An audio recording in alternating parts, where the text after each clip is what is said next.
One part of the overall mission of the International Space Station is to serve as a platform from which to study the Earth. And what advantage the complex has over automated instruments and other satellites is the presence of human crew members armed with cameras and curiosity.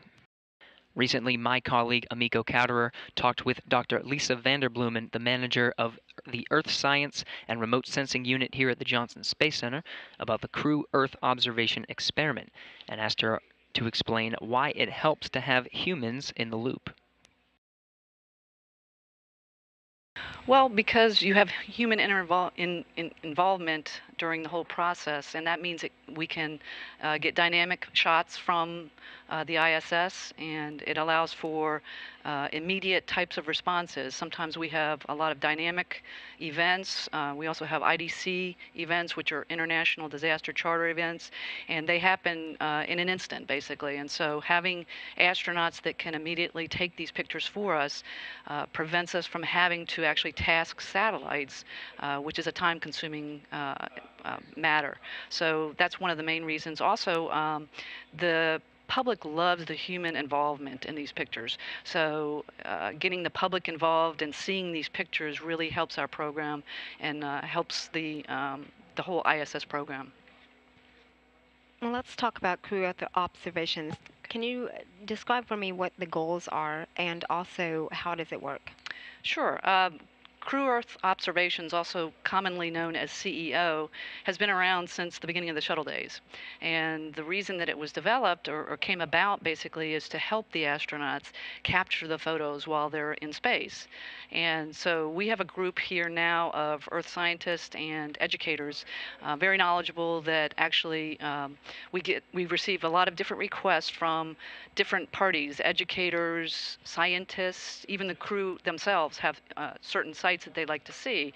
So we get those list of targets. We use a very complicated software package to actually determine what targets are viable, if you will, for the next day. And that's based on the position of the ISS, based on weather conditions, and so forth. And so we generate a list. We then send that up to the crew on the ISS for them to try to obtain these photos. And it's our help that we also give them guidance on how to take the photos and so forth. Great. Can you give me some examples of pictures that serve the goal of documenting the impact of humans on their planet? Sure. I think the next shot that you'll see right here, this is people probably remember this pretty well. This is the BP oil spill back in 2010, April of 2010, and right there you'll see the oil slick in the Gulf of Mexico. Very, very disastrous event if people remember those years ago. And what you're seeing here again is the oil slick on the surface, and during this event, the oil leaked out from the rig, and here's a follow-on here. And this image, if you look to the left there, you'll see actually the Mississippi Delta there. And again, you're seeing the huge expanse of this oil slick. There were approximately 8,000, if you will, square miles of ocean that were covered by the oil or affected by the oil. And it's not only the surface, but also the deeper depths. And again, another view here and there at the top of this image, you'll see the Mississippi Delta as well. The Delta, the Mississippi, strong flows also impacted the spread of this oil spill. Very disastrous on all of the different life in this environment. Even today, in April, in this month, basically 2016, a study was recently done where 88% of 360 of small dolphins actually had underdeveloped lungs, and they attributed that to the oil. This next image is actually Chicago at night, and this was a study, is part of a study that the researchers are actually looking at light pollution levels, and they want to take that information across the city, this city in particular, and actually take it back to the laboratory and test those light levels on mice in a laboratory setting to see what the biological effects are. What about monitoring natural disasters? That's a big part of what we do in our group. And the next photo that you'll see, this is actually flooding in the Amur River in Russia. And to the left there on the bank of, you see the sediment, the reddish sediment flow. It's very intense, very large sediment plume due to the flooding. And on to the left of the bank of that river is the city Troyskoy, which is obviously going to be impacted by the flooding, as well as the agricultural fields to the left as well. So a very disastrous area at that time. And this was back in 2013.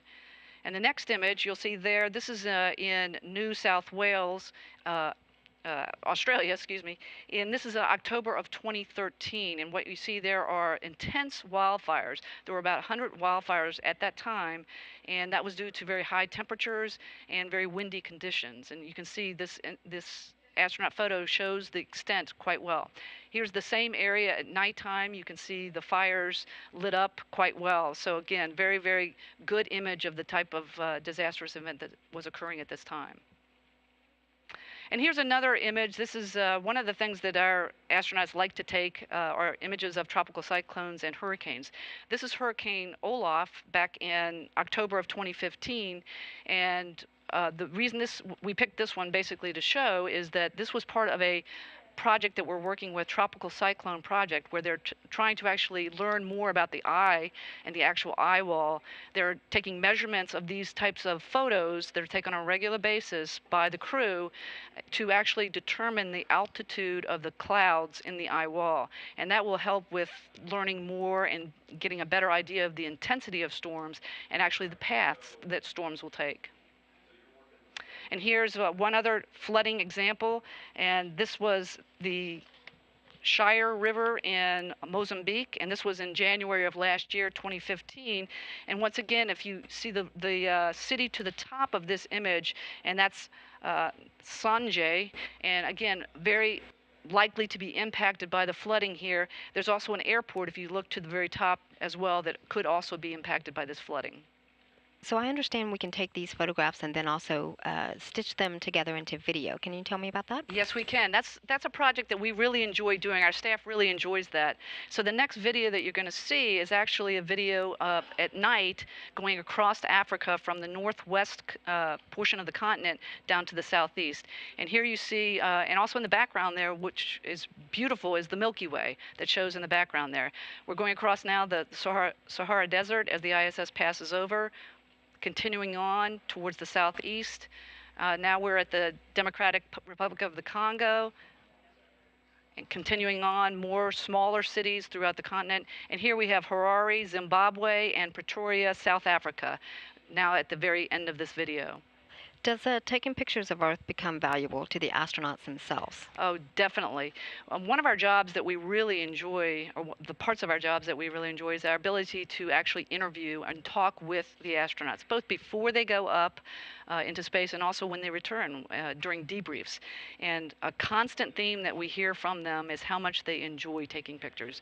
They enjoy taking the time to pick up a camera, go to the window, and take pictures for us. And it's a real challenge sometimes for them, and we help them through it. But I think it's really very relaxing and therapeutic for them. I would imagine in some ways a way of connecting back to Earth when you're so isolated in a way.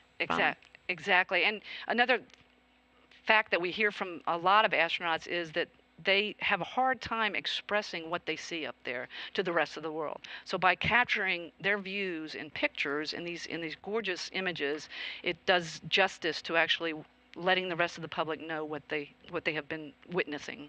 Absolutely, and mentioning letting the rest of the public, being able to see those images that the astronauts do take. Right. These images are posted online that anyone can access anywhere. Can you tell me about, well, first of all, I guess, can you tell me where these are located? Sure. We have a website. It's called the Gateway to Astronaut Photography of Earth, and it's called the GAPE, G-A-P-E. And we recently, about a year and a half ago, did a major overhaul of the website, made it more modern and very good search utilities and so forth. And right now, if you look at the average number of hits on that website for the last 3 months of this year, it's about 40 million hits per month, and that's huge. And we've been told that we are one of the most popular sites within NASA. So we get a huge number of individuals, groups, and so forth coming to the site, searching our photos, requesting photos, and so forth. That's really great news to know that we have that capability to be able to access these photographs. A lot of people are already accessing it, but if they are not, go to that website. Yep. Again, is GAPE, Gateway to Astronaut Photography of Earth. If you type that into Google, you will find it. great. Thanks so much for coming here and talking with us today. Sure. Again, that was Lisa Vanderbloemen here at the NASA Johnson Space Center.